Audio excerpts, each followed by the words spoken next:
السلام علیکم، مجاہد فرساد۔ آج کا پیغام: اگر بیٹی کے لیے کسی نیک صالح لیکن غریب لڑکے کا رشتہ مانگا جائے تو ہم انکار کر دیتے ہیں، اور اگر بیٹی کے لیے امیر لیکن بگڑے ہوئے لڑکے کا رشتہ مانگا جائے تو ہم یہ کہہ کر ہاں کر دیتے ہیں کہ اللہ ہدایت دینے والا ہے۔ ہمیں سوچنا چاہیے کہ جو اللہ ہدایت دے سکتا ہے کیا وہ مال نہیں دے سکتا؟ لہٰذا دولت پر پرہیزگاری کو ترجیح دینی چاہیے۔ آج کے لیکچر میں ہم سابقہ پرچہ جات کے سوالات پر گفتگو کریں گے، اور میں یہ بتاؤں گا کہ ایک سوال کو کس طرح گھما پھرا کر یاد کرنا چاہیے، اور جو آپشن ہوتے ہیں ان کو کس طرح سامنے رکھ کر جواب دینا چاہیے، جواب تلاش کرنا چاہیے، اور ٹیسٹ کی تیاری کرتے ہوئے ساتھ انٹرویو کی تیاری کس طرح کرنی چاہیے۔ تو یہ میرے پاس چند سوالات ہیں جو سابقہ پیپرز میں آ چکے ہیں۔ لکھا ہوا جی، شنبہ کون سا دن ہوتا ہے؟ تو یہ فارسی کا لفظ ہے جو ہفتے کے دنوں کے نام ہیں۔ شنبہ ہفتے کو کہتے ہیں۔ اب اگر ہم یہ ایک لفظ یاد رکھ لیں، شنبہ ہفتہ، یعنی شنبہ جس طرح لکھا جاتا ہے ہفتہ بھی اسی طرح لکھا جاتا ہے، شنبہ کے آخر میں بھی ہے آتی ہے اور ہفتہ کے آخر میں بھی۔ لیکن اب یہاں پر سوال تو صرف شنبہ کا ہے، لوگ یاد کرتے ہوئے صرف شنبہ کو یاد کریں گے یہ ہفتہ ہے۔ حالانکہ ہمیں اس سوال کو ذہن میں رکھتے ہوئے اب ہو سکتا ہے اگلے پیپر میں جو ہمارا پیپر ہونا ہے اس میں شنبہ نہ آئے، اس میں سے شنبہ آ جائے، تو ہمیں پھر اس پورے سوال کو یاد کرنا ہے کہ ہفتے کے مکمل دنوں کے نام کس طرح ہیں، جیسے شنبہ، یک شنبہ، دو شنبہ، سہ شنبہ، چہار شنبہ، پانچ شنبہ اور جمعہ۔ فارسی میں جمعے کو جمعہ بھی کہتے ہیں اور آدینہ بھی کہتے ہیں۔ اس کے آگے سوال ہے گرگ آشنائی۔ یہ لفظ گرگ ہے، بعض اسے گرگ بھی پڑھ لیتے ہیں لیکن درست ہے گرگ۔ گرگ کا مطلب ہوتا ہے بھیڑیا۔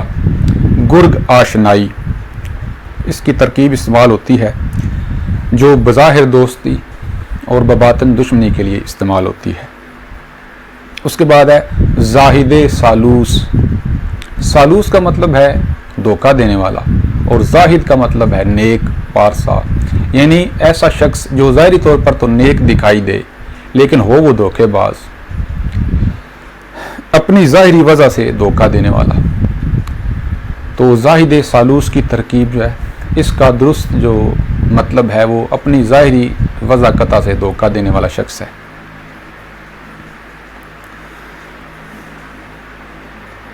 ایک سوال ہے، میں نے وہ انداز تحریر ایجاد کیا ہے کہ مراسلے کو مکالمہ بنا دیا ہے۔ اب سوال ہے جی، مراسلے کو مکالمے کا انداز کس نے دیا؟ اب یہ مرزا غالب نے دیا۔ اس کا جواب تو یہ ہے، لیکن ہم نے صرف اتنا یاد نہیں کرنا کیونکہ یہ تو چلیں ٹیسٹ میں آ گیا۔ اب انٹرویو میں ہو سکتا ہے ہم سے یہ پوچھا جائے کہ مرزا غالب کے کسی خط کی کوئی دو لائنیں سنائیں، تو اب آپ کو وہاں زبانی سنانی پڑیں گی، تو یہ لائنیں آپ کو زبانی یاد کر لینی چاہیے۔ جیسے میں نے وہ انداز تحریر ایجاد کیا ہے کہ مراسلے کو مکالمہ بنا دیا ہے، ہزار کوس سے بزبان قلم باتیں کیا کرو اور ہجر میں وصل کے مزے لیا کرو۔ یہ مرزا حاتم علی بیگ کو خط لکھا گیا تھا۔ تو یہ بھی ٹیسٹ میں سوال آتا ہے کہ غالب نے مراسلے کو مکالمہ بنانے والا انداز جو ہے یہ کس کو انہوں نے لکھا تھا؟ تو یہ مرزا حاتم علی بیگ ہیں۔ ایک یہ ٹیسٹ کا سوال ہو گیا، اور دوسرا یہ والا پوچھا گیا جی یہ کس کا انداز ہے، تو یہ بھی غالب کا ہے۔ اور انٹرویو والی بات میں نے آپ کو بتا دیا، لہذا ٹیسٹ کی تیاری کرتے وقت ساتھ ساتھ انٹرویو کی تیاری بھی کرنی چاہیے۔ اب سوال ہے جی، اردو میں فی البدیع گوئی کے لحاظ سے کس شاعر کا نام زیادہ معروف ہے؟ تو پہلے سوال کو سمجھنا چاہیے۔ اب اکثر لوگوں کو فی البدیع گوئی کا پتہ نہیں ہے، تو یہ معلوم کرنا چاہیے کہ فی البدیع گوئی کیا ہوتی ہے۔ فوراً لکھنا، بغیر سوچے لکھنا، یعنی جس کی پہلے سے تیاری نہ کی ہو اسے فی البدیع گوئی کہتے ہیں۔ تو اس میں مولانا ظفر علی خان جو ہیں وہ بہت مشہور تھے۔ مولانا حالی کے خیال میں سب سے مقدم اور ضروری چیز جو شاعر کو متشاعر سے ممیز و مشرف کرتی ہے وہ کون سی ہے؟ تو وہ تخیل ہے۔ اب ہمیں یہ دیکھنا ہے کہ متشاعر کیا ہوتا ہے۔ متشاعر مصنوعی شاعر کو کہتے ہیں، یعنی جس کے پاس صرف الفاظ ہوتے ہیں، وہ قافیہ اور ردیف تو جانتا ہے لیکن اس کے پاس خیال نہیں ہوتا، تخیل کی کمی ہوتی ہے۔ اور شعر دو چیزوں سے بنتا ہے، الفاظ اور خیالات۔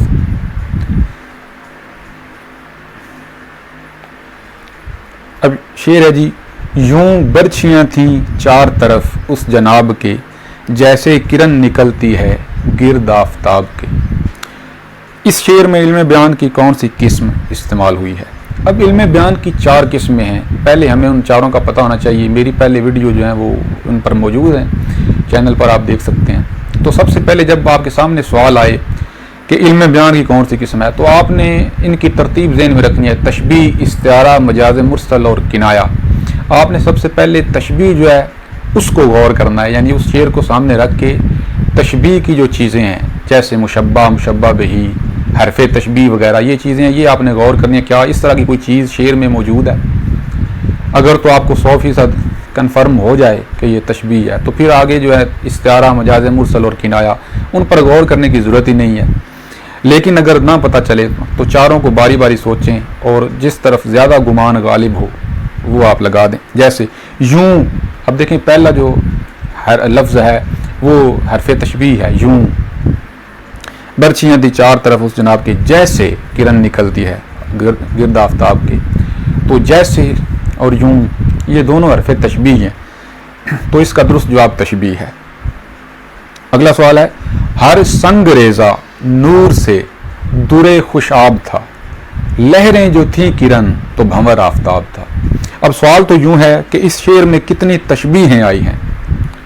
تو وہ 3 ہیں۔ 3 کس طرح ہیں؟ تشبیہ اور استعارے میں جو خاص فرق ہے وہ یہ ہے کہ تشبیہ میں مشبہ اور مشبہ بہی دونوں کا ذکر ہوتا ہے، یعنی جس چیز کو تشبیہ دی جائے، جس چیز کے ساتھ تشبیہ دی جائے، یہ دونوں موجود ہوتے ہیں۔ لیکن استعارہ میں صرف جس کے ساتھ تشبیہ دی جاتی ہے صرف وہ موجود ہوتا ہے۔ اب دیکھیں، ہر سنگ ریزہ نور سے درے خوشاب تھا، یعنی سنگ ریزے کو درے خوشاب کہا گیا، سنگ ریزے کو درے خوشاب سے تشبیہ دی گئی۔ اس میں سنگ ریزہ مشبہ ہے اور درے خوشاب مشبہ بہی ہے۔ اب یہ ایک ہو گیا۔ دوسری، لہریں جو تھیں کرن، یعنی لہروں کو کرن سے تشبیہ دی گئی، لہریں مشبہ ہے اور کرن مشبہ بہی۔ تو بھنور آفتاب تھا، بھنور مشبہ اور آفتاب مشبہ بہی۔ اب یہ 3 چیزیں بنتی ہیں، سنگ ریزے کو درے خوشاب سے، لہروں کو کرن سے، بھنور کو آفتاب سے تشبیہ دی گئی۔ تو اس میں یہ 3 چیزیں۔ اب ان کے ساتھ یہ بھی چیز ذہن میں رکھیں، جیسے میں نے اوپر یہ شعر پڑھا، یوں برچھیاں تھیں چار طرف اس جناب کے، جیسے کرن نکلتی ہے گرد آفتاب کے۔ تو کوشش کریں، ممکن ہے یہاں پر تو اس سابقہ پیپر میں تو یہ پوچھا گیا ہے کہ اس میں علم بیان کی کون سی قسم ہے، ہو سکتا ہے جو ہم نے ٹیسٹ دینا ہو اس میں وہ یہ پوچھ لیں کہ یہ شعر کس کا ہے۔ ظاہر ہے اب یہ مشہور شعر ہے تبھی تو اس کو استعمال کیا گیا ہے، تو لہٰذا اس کے بارے میں ساری معلومات ہونی چاہیے۔ تو یہ میر ببر علی انیس جو ہیں ان کا شعر ہے، اور ہر سنگ ریزہ نور سے درے خوشاب تھا، یہ والا شعر بھی میر ببر علی انیس کا ہے۔ کسی نے مول نہ پوچھا دل شکستہ کا، کوئی خرید کے ٹوٹا پیالہ کیا کرتا۔ اب یہ شعر ہے، اس میں جی علم بیان کی کون سی قسم ہے؟ تو اب دیکھیں، دل شکستہ کو ٹوٹا پیالہ کہا گیا، یعنی اس میں دل شکستہ مشبہ ہے اور ٹوٹا پیالہ مشبہ بہی ہے۔ تو چونکہ اس میں دونوں چیزیں آ گئی ہیں، مشبہ مشبہ بھی، لہٰذا یہ تشبیہ ہے۔ تو یہ بھی سوچیں کہ یہ شعر کس کا ہے؟ تو یہ خواجہ حیدر علی آتش کا شعر ہے۔ رنگ تیرا چمن میں بو تیری، خوب دیکھا تو باغباں تو ہے۔ اب اس میں بھی علم بیان کی قسم پوچھی گئی ہے، تو اس میں صرف مستعار منہ ہے، یعنی جو استعارہ ہے اس کے 3 ارکان ہیں، مستعار لہو، مستعار منہ اور وجہ جامع۔ تو باغباں یہ مستعار منہ ہے، یعنی جس کے ساتھ تشبیہ دی گئی ہے۔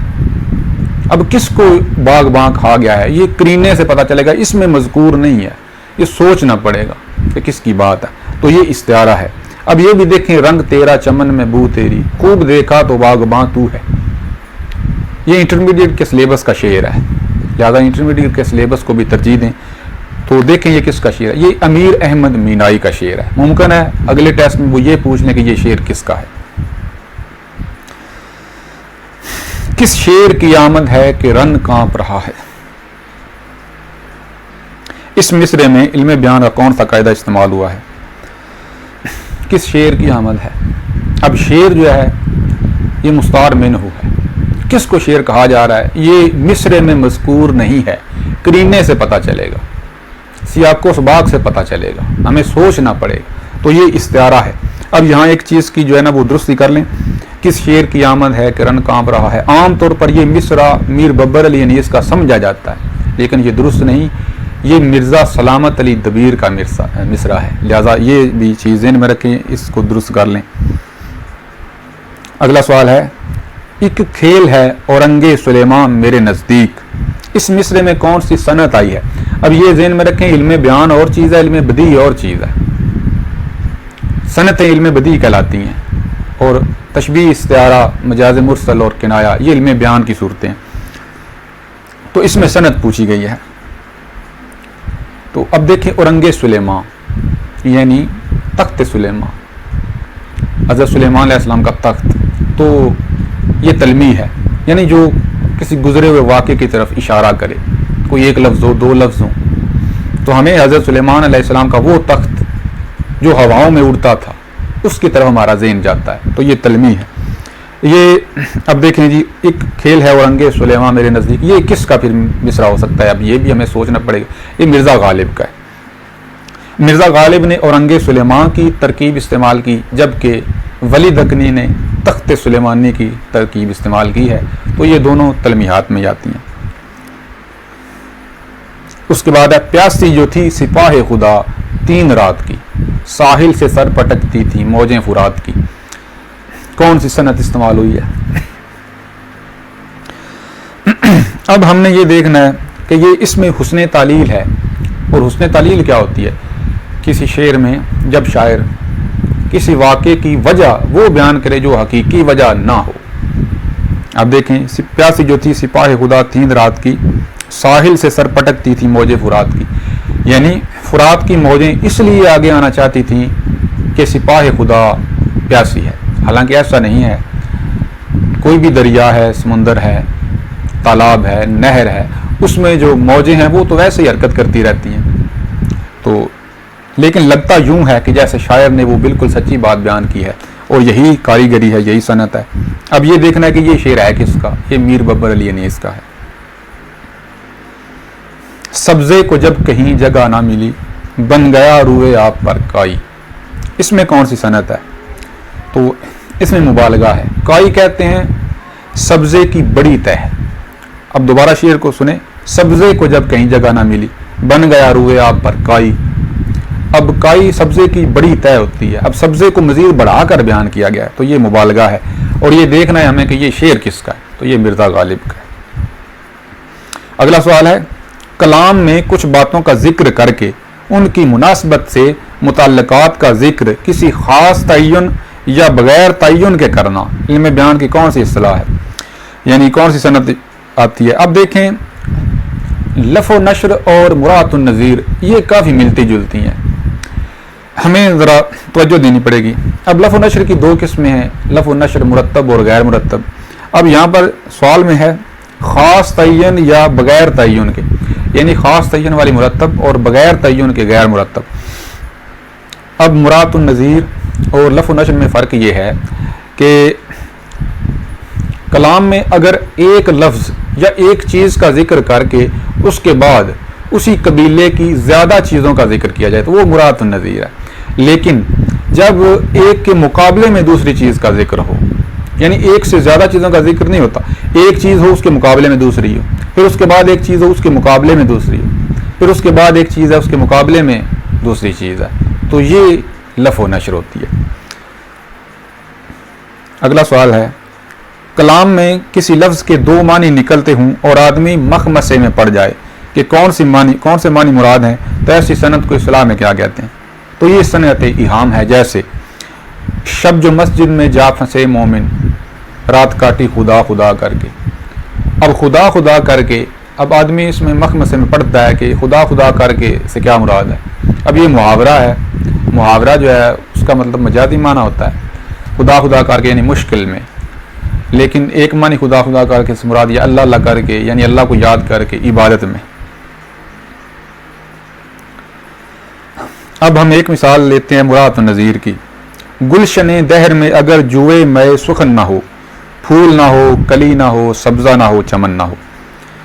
اب دیکھیں پہلے اس میں گلشن کا ذکر کیا گیا، باغ کا۔ اب باغ کی مناسبت سے پھول، کلی، سبزہ، چمن، یہ ساری چیزیں آئی ہیں، تو یہ مراد نظیر ہے۔ مراد نظیر میں ایک چیز کا ذکر کر کے پھر اس کے قبیلے، اس کے خاندان کی باقی چیزوں کا ذکر ہوتا ہے۔ جیسے اگر ہم کالج کا ذکر کرتے ہیں تو کالج میں پرنسپل ہے، ٹیچر ہیں، کرسیاں ہیں، باغ ہیں، تو اس طرح کی چیزیں پتہ چلتا ہے یہ کالج سے ریلیٹڈ یہ چیزیں۔ لیکن جو لف و نشر ہے اس میں مقابلے میں چیزیں ہوتی ہیں، ایک کا مقابلہ دوسری سے کیا جاتا ہے، پھر تیسری جو اس کا چوتھی سے، اس طرح کر کے اس کا مقابلہ کیا جاتا ہے۔ غالب اپنا یہ عقیدہ ہے بقول ناسخ، آپ بے بہرا ہے جو معتقد میر نہیں۔ اب اس میں تضمین استعمال ہوئی ہے۔ تضمین سے مراد یہ ہے کہ جب شاعر کسی اور شاعر کا مصرع یا پورا شعر اپنے کلام میں استعمال کرتا ہے اور اس مصرع یا شعر کے دونوں طرف واوین لازمی ڈالنا ہوتی ہے، ورنہ یہ سرقہ کہلائے گا، یہ چوری کہلائے گا۔ کچھ تو جاڑے میں چاہیے آخر، تا نہ دے باد زمہریر آزار، یعنی سردی میں کچھ تو چاہیے تاکہ سرد ہوا تکلیف نہ دے۔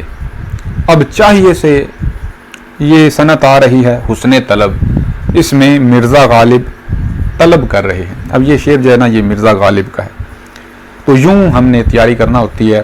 آج میں نے تقریباً 50 سوالات جو ہے نا ان کی وضاحت کی ہے۔